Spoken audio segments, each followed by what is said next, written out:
Halo guys, welcome back to my YouTube channel. So, di video kali ini seperti biasanya aku bakalan buat cerita horor lagi. Bukan cerita horor aja sih, misteri, pembunuhan atau apapun itu. Dan buat kalian yang tahu atau kalian yang pengen aku ceritain juga gimana asal usulnya ini atau itu gitu kan, kalian boleh komen di bawah.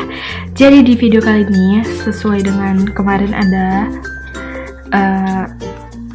yang komen kalau minta diceritain tentang Junko Furuta.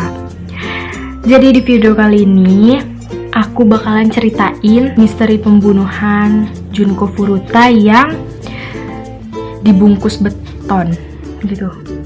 Iyalah, dia di dalam draminya lalu ditimpa beton. Sebelum kalian nonton video ini, kalian wajib banget untuk like, comment, share, dan subscribe. Pokoknya kalian harus subscribe, kalian juga harus komen IG aku di sini, nanti aku tulis di sini. Oke. Jadi, kasus ini terjadi pada tahun 1980-an.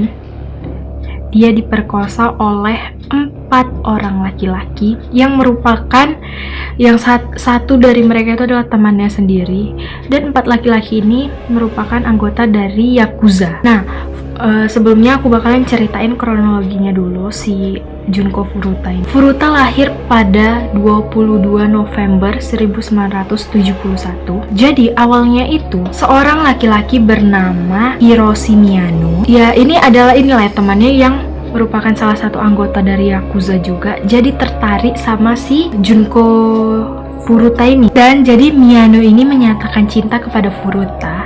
Namun karena ya Furuta tahu kalau dia ini anak berandalan ya kan, anak anggota Yakuza itu kan terkenal dengan berandalan gitu ya kan. Jadinya dia menolak cintanya si Miyano tadi. Nah, jadi penolakannya si Furuta ini membuat Miyano marah besar. Jadi pada malam hari pukul 8:30 itu tanggal 25 November 1988, Furuta pulang dari pekerjaannya. Jadi Furuta ini pulang sekolah kerja. Nah, pada saat itu kawannya si Miyano sama satu lagi namanya Nobuharu Minato. Jadi orang ini berkeliaran untuk merampok dan memperkosa gadis-gadis lainnya. Memang kerja orang ini ya memang bandel, merampok, perkosa gitu kan. Cuman biasanya diperkosa orang ini gadis-gadis yang memang gadis-gadis nggak beres. Nah, jadi mereka berdua ini lihat si Furuta ini lagi naik sepeda mau pulang gitu kan. Jadi si Miyano menyuruh si Minato menendang sepedanya. Jadi si Furuta ini akhirnya terjatuh. Lalu nggak lama itu Minato lalu kabur, sementara Miyano pura-pura mau nolong dia lah gitu ya kan. Lalu dia si Miyano ini dengan modusnya dia mau mengantarkan si Furuta ini untuk pulang. Ya, jadi Furuta ini mau, namun di perjalanan bukan dipulangkan. Dia malah dibawa ke gudang yang lokasinya nggak jauh dari jatuhnya dia itu. Jadi belum sempet dia jauh lama gitu kan, udah dibawa ke gudang. Di situ Miyano mengancam si Furuta ya dengan sok-sok gaya, sok-soknya gitulah. Lalu kemudian Furuta dibawa ke hotel dan si Miyano ini menghubungi kawannya yang namanya Jo Ogura sama Yasushi Watanabe. Lalu di saat itu Minato yang tadi nendang sepedanya si Furuta ini, dia datang belakangan. Lalu mereka berempat membawa Furuta ke rumah orang tuanya Minato. Lalu orang tuh ngancem si Furuta ini kalau orang tuh tahu di mana Furuta tinggal dan mengancam si Furuta kalau orang ini mau membunuh keluarganya si Furuta tadi. Itu kalau misalnya dia kabur. Jadi orang tuh minta supaya dia jangan kabur. Kalau dia kabur itulah ancamannya, dia orang tuh berempat akan membunuh keluarganya si Furuta. Lalu pada 27 November, orang tua Furuta ini karena anaknya udah hilang ya kan, gak ada kabar, jadi mencoba menghubungi polisi. Lalu kemudian gak lama orang tuanya menghubungi polisi, si Furuta ini menelpon. Kenapa si Furuta menelpon? Karena udah ada beredar kalau Furuta ini hilang. Jadi supaya Miyano ini meminta Furuta itu untuk menghilangkan jejak penculikan mereka terhadap si Furuta, Miyano nyuruh si Furuta nelpon keluarganya supaya polisi itu nggak nyari orang tua lagi lah. Ternyata di rumah Minato itulah kurang lebih 40 hari Furuta mendapatkan penyiksaan yang luar biasa. Ya, yang ibaratnya itu lebih dari binatang, ya, disiksa lebih dari binatang gitu. Ternyata yang nyiksa itu bukan cuman 4 dari mereka, tapi teman-teman mereka tuh lah, teman-teman Yakuzanya itu juga ikut-ikutan karena mereka manggil lah teman-temannya, suruh datang ke rumahnya si Minato ini untuk lihat si Furuta mungkin ya. Di kasus ini Furuta, menurut catatan polisi, si Furuta itu diperkosa sebanyak 400 kali selama 44 hari. Kalian bayangin 44 hari dia diperkosa 400 kali. Itu gimana tersiksanya batin dia, gimana tersiksanya, ya pasti dia stres kali ya kan. Padahal dia itu cantik, dia terkenal, dia populer gitu kan, bisa kayak gitu tuh. Dan si Furuta ini sering dipukulin, sering tahu nggak, tubuhnya itu digantung ya, kayak pasti untuk ninju itu. Terus udah digantung ya kayak ditinju, perutnya dihantam pakai barbel. Furuta juga enggak dikasih makan. Kalian bayangin, dia dapat disiksa, dia diperkosa, dia nggak dikasih makan. Akibatnya dia kelaparan. Karena dia kelaparan ini, dia dipaksa untuk makan kecoa hidup-hidup gitu dimakan. Kalian bayangin, kalian kecoa terbang aja kalian takut ya kan, apalagi nih disuruh makan kecoa hidup-hidup, itu rasanya apa? Dan dia sama sekali nggak dikasih minum. Dia suruh minum air kencingnya sendiri, air urinnya itulah. Dia suruh makan kecoa, udah siap dia makan kecoa, dia suruh minum air kencingnya sendiri. Yang nyuruh itu manusia atau bukan? Lalu beberapa tubuhnya dibakar, ditempeli lilin panas, atau dibakar dengan rok. Bahkan yang paling parahnya itu beberapa tubuhnya dimutilasi atau dicucuk-cucuk dengan jarum jahit. Aduh, aku nggak ngebayanginnya, aku ngilu sendiri jadinya. Tau nggak? Terus si Furuta ini dipaksa bermasturbasi di depan para pelaku. Benda-benda yang tak masuk akal juga dimasukkan ke dalam anusnya. Oh my god, jadi aku ngebayanginnya tuh kayak ngilu sendiri gitu loh. Itulah akibat benda-benda dia dipaksa dimasukkan, jadi akhirnya dia sering mengalami pendarahan. Nah, jadi kurang lebih 16 hari Furuta disekap ini, akhirnya ada seorang pria yang melaporkan insiden itu ke saudaranya si Furuta. Jadi akhirnya pihak keluarga Furuta itu meminta polisi untuk memeriksa rumahnya si Minato. Lalu 2 polisi itu bilang kalau di rumahnya si Minato itu nggak ada gadis. Padahal polisi ini nggak ada meriksa sama sekali, karena polisi ini mikir bahwa ya di dalam rumah Minato itu nggak ada perempuan, mungkin gitu ya kali.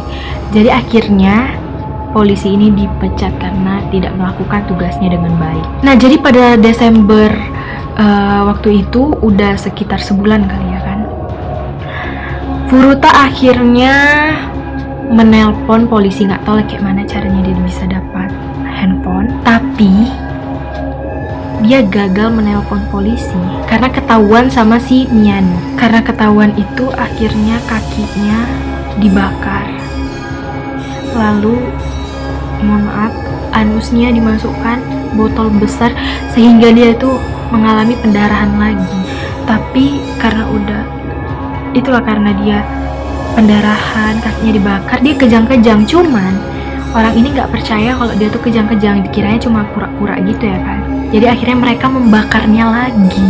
Lalu si Furuta ini karena udah nggak sanggup lah ya kan, dia udah nggak sanggup tiap hari disiksa, jadi dia minta sama orang tuh supaya si Furuta ini ya udah bunuh aja aku gitu ya kan, aku udah nggak sanggup, kayak gitu lah mungkin kata-katanya. Namun ya para pelaku tadi, yang 4 orang tadi, menolak dan memaksanya tidur di balkon. Padahal itu suasana lagi musim dingin. Mereka kan sampai, apa mereka nggak ada perasaan sebagai manusia lah gitu kan. Karena kerasnya itulah siksaan, akhirnya dia kandung kemih dan ususnya itu kayak terinfeksi gitu, jadi mungkin mengeluarkan apa gitulah ya kan, sehingga membuat karpetnya itu kotor. Dan setelah tahu karpetnya kotor, akhirnya 4 pria tersebut menyiksanya lagi. Lalu memasuki bulan Januari, dia akhirnya penyiksaan yang terus berlanjut membuat kondisi fisiknya itu berubah. Mulai dari mukanya bengkak, luka-luka, terus ada sebagian tubuh yang membusuk sehingga menimbulkan bau busuk. Kalian bayangin aja gitu. Lalu karena udah kondisinya si Furuta seperti itu, jadi mereka udah nggak nafsu lagi ya kan. Jadi akhirnya mereka memperkosa wanita-wanita lain, tapi nggak disekat kayak si Furuta ini. Lalu pada 4 Januari mereka kembali menyiksa si Furuta.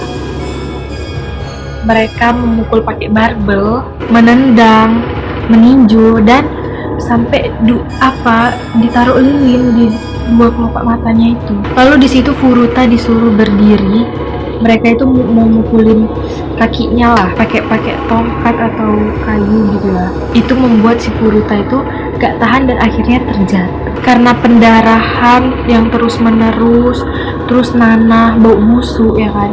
Mereka itu pelakunya ini karena gak mau terkena bau busuknya atau darahnya. Jadi saat melakukan penyiksaan itu dipakaikan kantong plastik, sarung tangan plastik gitu loh. Terus mereka terus melakukan penyiksaan hingga orang tuh ngelakuin menuangkan cairan ke pahatnya, ke perutnya, ke wajahnya. Lalu mereka mencoba membakar si Furuta. Cuma si Furuta ini dia berusaha untuk menyelamatkan dirinya lah. Dia memadamkan, nyoba untuk bisa memadamkan apinya gitu kan. Tapi karena kondisi tubuh dia yang lemah, akhirnya dia nggak bisa berbuat apa-apa. Setelah 2 jam penyiksaan itu berlanjut, si Furuta akhirnya meninggal dunia. Karena si Furuta ini meninggal, akhirnya 4 laki-laki tersebut ini, pelakunya ini takut, jadi membungkus si Furuta pakai selimut dan memasukkannya ke dalam drum berisi 280 liter gitu loh, dan mengisinya dengan semen basah. Lalu pada akhirnya 4 pria tersebut itu tertangkap di akhir Januari, tapi bukan karena kasus si Furuta, tapi karena mereka tertangkap sedang memperkosa gadis-gadis lainnya. Lalu ya orang tuh udah di inilah ya kan, udah dibawa ke pengadilan, udah mau dihukum lah, udah mau divonis. Vonisnya itu paling minimal 7 tahun hingga 20 tahun maksimalnya. Jadi karena vonisnya cuma segitu ya, gadis-gadis yang udah diperkosa ini ya akhirnya nggak terima lah gitu ya kan. Karena ya memang para pelaku ini masih SMA, masih anak di bawah umur gitu. Jadi nggak bisa, mungkin mau dihukum mati nggak bisa gitu kan. Jadi hukum penjara cuma 7-20 tahun. Kan bayangin dia menyiksa berapa banyak orang, tapi di penjara cuma 7-20 tahun. Lalu lanjut kita ke cerita si Junko Furuta tadi. Junko Furuta akhirnya, lalu si Junko Furuta ini dimakamkan pada 2 April. Jadi dia Januari ke April, 3 bulan kemudian baru dimakamkan, karena mungkin baru ketemu jasadnya kali ya, makanya baru dimakamkan bulan itu. Dan pada akhirnya teman-temannya ya semua ininya datang pada saat pemakamannya. Dan juga kisah dia ini merupakan kisah yang paling tragis. Seorang gadis cantik dibunuh dengan itu hal yang nggak bisa dibayangkan gitu kan. Disiksa, dibunuh, diperkosa, ngeri, pokoknya udahlah ngeri. Jadi udah segini aja cerita tentang Junko Furuta, yaitu gadis SMA, gadis cantik yang mati terbunuh, disekap, disiksa, diperkosa, lalu dimakamkan lalu dikubur di dalam drum minyak dan ditimpa oleh ratusan liter semen basah. Buat kalian yang mau request lagu kali ya, mau request, boleh komen di bawah, aku bakal ceritain apa selanjutnya. Jadi jangan lupa untuk like, comment, share, dan subscribe. Dan satu lagi, jangan lupa di follow IG aku guys di sini. Bye bye.